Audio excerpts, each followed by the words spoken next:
clearing a path that only the most skilled aviators in the world could maneuver through.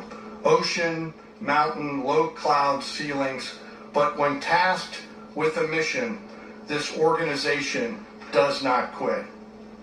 At 10:46 p.m. Eastern Time last night, the President ordered the United States military to move forward with this mission. He said to us, and we appreciate it, Mr. President, good luck and Godspeed. And those words were transmitted to the entire Joint Force. Over the course of the night, aircraft began launching from 20 different bases on land and sea across the Western Hemisphere.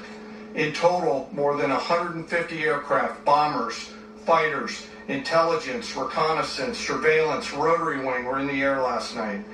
Thousands and thousands of hours of experience were airborne. Our youngest crew member was 20, and our oldest crew member was 49, and there's simply no match for American military might.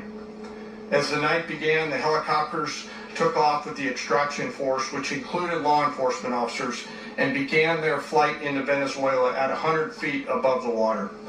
As they approached Venezuelan shores, the United States began layering different effects provided by Spacecom, Cybercom, and other members of the interagency to create a pathway.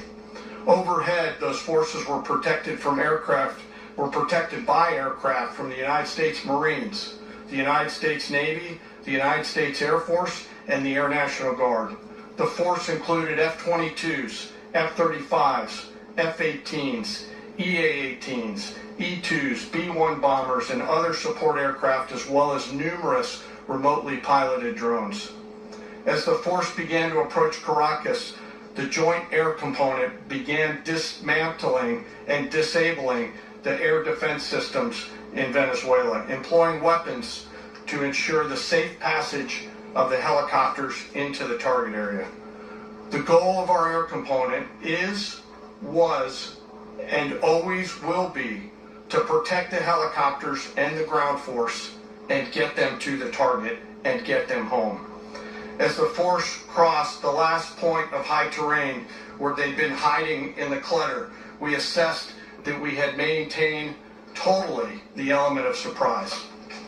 As the helicopter force ingressed towards the objective at low level, we arrived at Maduro's compound at 1:01 a.m. Eastern Standard Time, or 2:01 a.m. Caracas local time, and the apprehension force descended into Maduro's compound and moved with speed, precision, and discipline towards their objective, and isolated the area to ensure the safety